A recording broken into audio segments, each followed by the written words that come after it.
초등학교 시절에 아주 가까이 지내는 친구가 한 명 있었습니다. 뭐 방학 때도 거의 매일같이 얼굴을 볼 정도로 아주 가까운 친구였어요.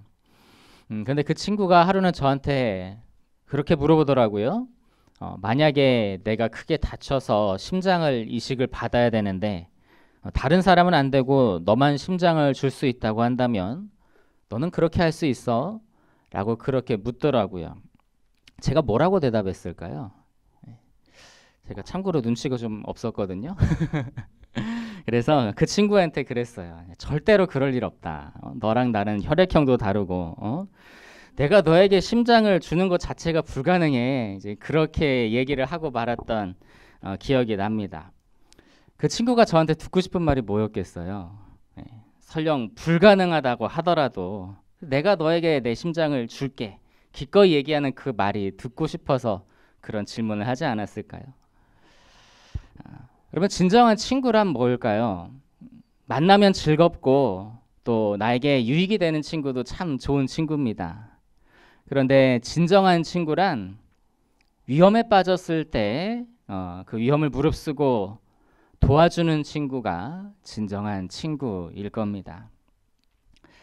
성경에서 우정하면 다윗과 요나단을 떠올릴 정도로 다윗과 요나단은 우정의 대명사입니다.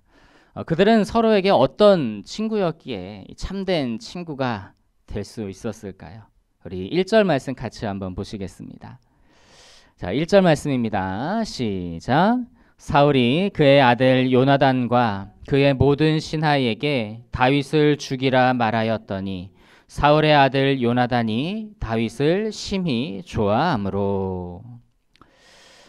다윗을 향한 그 질투가 크게 달했던 사울은 결국 이제 직접적으로 모든 신하들에게 다윗을 죽이라고 그렇게 명령을 내립니다. 그런데 사울의 모습은 요나단의 모습과는 완전히 대조되고 있어요. 요나단은 어떤가? 다윗을 심히 좋아했다라고 그렇게 기록하고 있습니다. 여기에서 좋아하다라고 하는 그 히브리 단어 하페츠라는 것은 기뻐하다, 사랑하다라고 하는 뜻을 가진 단어입니다. 그래서 이제 요나단이 다윗을 깊이 각별하게 사랑하고 그 존재 자체를 기뻐하고 있다는 것을 이제 보여주는 겁니다. 지난번 제가 한번 말씀을 드렸는데 그 요나단이 다윗을 이제 사랑하는 것은 무엇 때문이라 그랬습니까? 하나님을 향하여 그들이 한 믿음, 같은 믿음을 가진 것을 보았기 때문에 그 마음이 시작된 것이라고 말씀을 드렸잖아요. 그때부터 세월이 좀 흘렀지만 그럼에도 이제 요나단은 다윗을 향한 그 첫 마음이 변하지 않고 오히려 그들의 우정은 믿음 안에서 더 깊어지고 하나가 되었던 거죠. 그래서 요나단은 아버지 사울 왕이 다윗을 죽이려고 하는 이 상황을 매우 안타까워하고 있었고, 그래서 이 문제를 어떻게 해결해야 할지를 모색하고 또 노력을 하기 시작을 해요. 자, 우리 2절과 3절 같이 보시겠습니다. 2절과 3절입니다. 시작. 그가 다윗에게 말하여 이르되 내 아버지 사울이 너를 죽이기를 꾀하시느니라. 그러므로 이제 청하노니 아침에 조심하여 은밀한 곳에 숨어 있으라. 내가 나가서 내가 있는 들에서 내 아버지 곁에 서서 내 일을 아버지와 말하다가 무엇을 보면 내게 알려주리라 하고. 요나단은 그 사울 왕이 정말 아무한테나 얘기했겠어요. 믿을 만한 신하들한테만 얘기했겠죠. 자기 나름대로 믿을 만한 사람들한테만 얘기했던 그 비밀스러운 소식을 다윗에게 전해줍니다. 요나단은 지금 적어도 아버지보다는 의로운 다윗 편을 들어주고 있는 거예요. 그래서 이제 요나단은 다윗에게 좀 일단 숨은 뒤에 자기가 아버지와 이야기를 좀 해보고 나서 그 뒤에 결과를 알려주겠다고 하면서 다윗을 좀 이렇게 피신을 시킵니다. 그리고 이제 아버지 사울왕 앞에 나아가서는 이 다윗을 변호하기를 시작을 합니다. 자, 우리 4절과 5절 같이 한번 읽어보시겠습니다. 4절과 5절 시작. 요나단이 그의 아버지 사울에게 다윗을 칭찬하여 이르되 원하건대 왕은 신하 다윗에게 범죄하지 마옵소서. 그는 왕께 득죄하지 아니하였고 그가 왕께 행한 일은 심히 선함이니이다. 그가 자기 생명을 아끼지 아니하고 블레셋 사람을 죽였고 여호와께서는 온 이스라엘을 위하여 큰 구원을 이루셨으므로 왕이 이를 보고 기뻐하셨거늘 어찌 까닭없이 다윗을 죽여 무죄한 피를 흘려 범죄하려 하시나이까. 이 요나단이 그 사울 앞에서 다윗을 아주 적극적으로 변호를 하고 있죠. 다윗에 대해서 먼저 좋은 일들을 좀 이렇게 칭찬을 하고 나서는 아버지에게는 무슨 말을 하냐면 다윗에게 범죄하지 마옵소서라고 그렇게 말합니다. 지금 사울이 다윗을 죽이려고 하는 것은 다윗에 대한 범죄다라는 거예요. 잘못이다라고 그렇게 말하는 거예요. 왜 범죄가 되죠? 다윗은 사울 왕에게 선한 일만 행했고 또 하나님께서 그를 사용하셔서 블레셋 사람을 물리치게 하시는 그런 귀한 하나님의 사람이기 때문이다라고 하는 거예요. 그래서 아무리 아버지라지만 왕에게 범죄라고 하는 이 강한 단어를 사용하면서까지 이야기를 하는 것은 쉬운 일은 아닙니다. 하지만 그럼에도 이 요나단이 아버지에게 왕에게 직언을 서슴없이 하고 있는 이유는 그것이 옳기 때문에 그래요.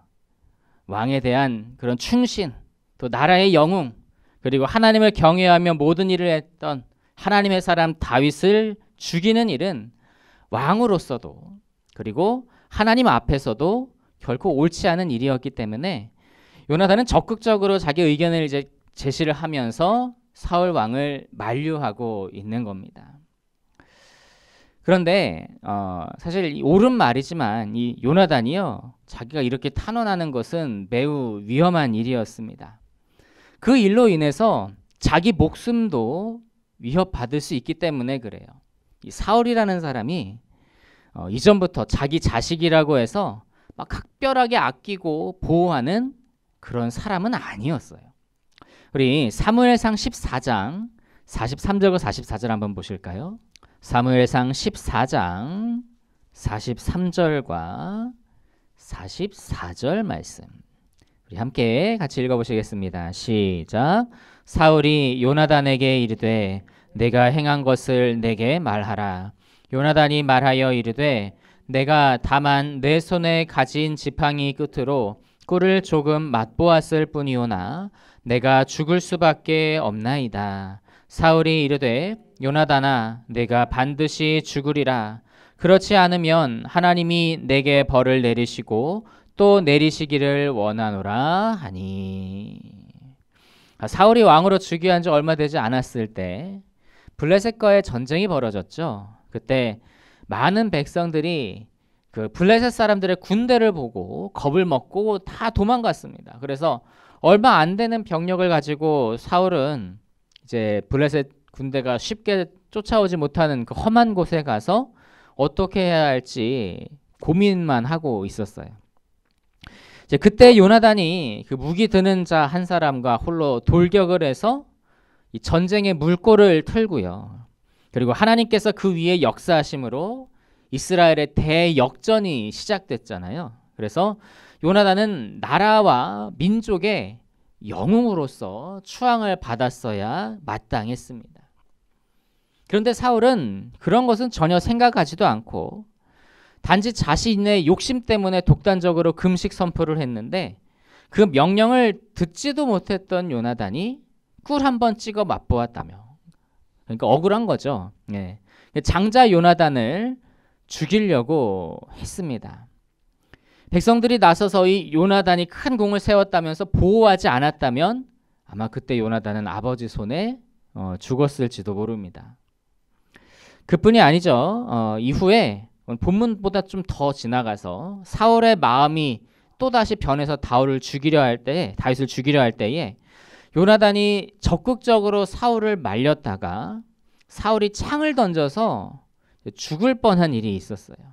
이런 것을 보면 아들이라고 해서 그의 목숨을 아끼고 보호하는 사람이 아니었다는 거예요. 지난주에 딸들 이야기 들으셨죠? 딸들을 아주 그냥 소모품으로 쓰듯이 그렇게 쓰는 그런 사람입니다.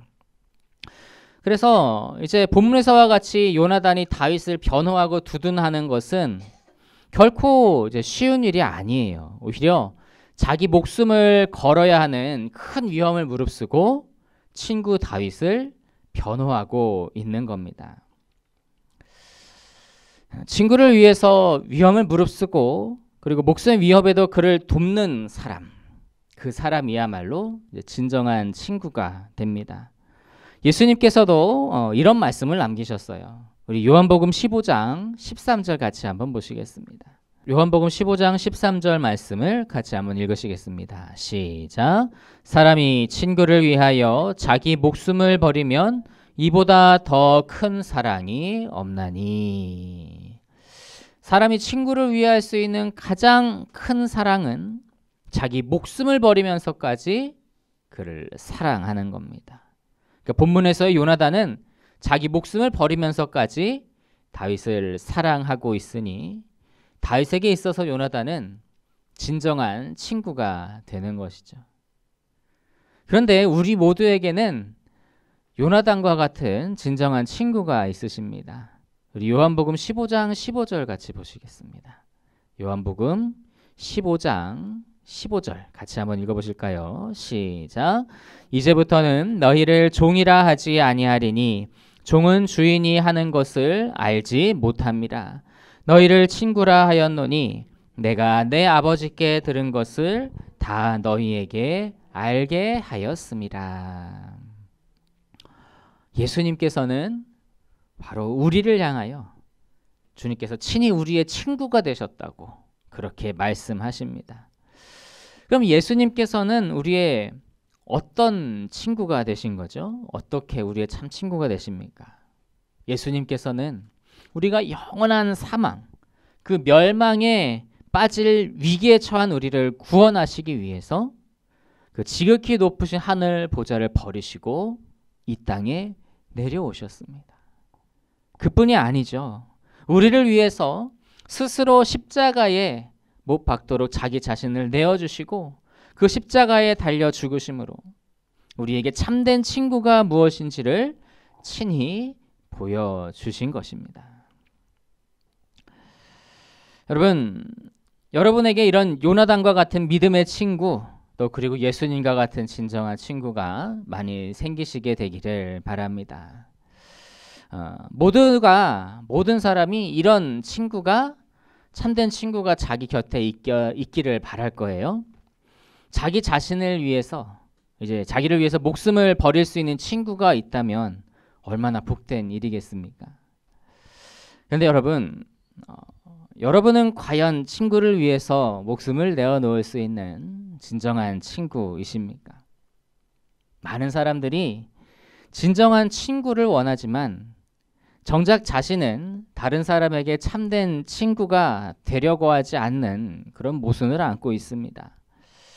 하지만 우리는 참된 친구를 바라는 만큼 우리가 먼저 이웃에게, 우리 가까운 사람들에게 참된 친구가 되어 주어야 합니다. 예수님의 모습을 닮아서 우리 이웃의 그런 위기를, 특히 영적인 그런 위기들을 묵과하지 않고 그의 영혼을 구하기 위해 돕는 그런 진실한 친구가 되어야 한다라고 하는 것입니다. 이익을 중심으로 친구를 사귀고 또 헤어지는 그런 시대가 되어 가고 있습니다. 친구로서의 가치가 떨어지면 가차없이 떠나는 그런 일들도 비일비재합니다.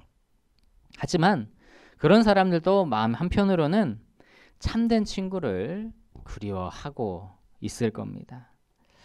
우리가 먼저 참된 친구가 되는 우리 모두 되실 수 있기를 간절히 소망합니다.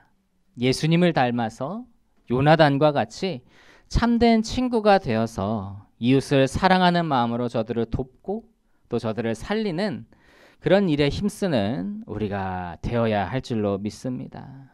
그러면 주님께서도 우리의 그 사랑을 기뻐하시고 우리 주변에도 그런 참된 친구를 많이 붙여 주실 줄로 믿습니다. 그래서 우리가 참된 친구가 되고 또 그리고 참된 친구를 누리는 저 여러분 다 되실 수 있기를 간절히 소망합니다.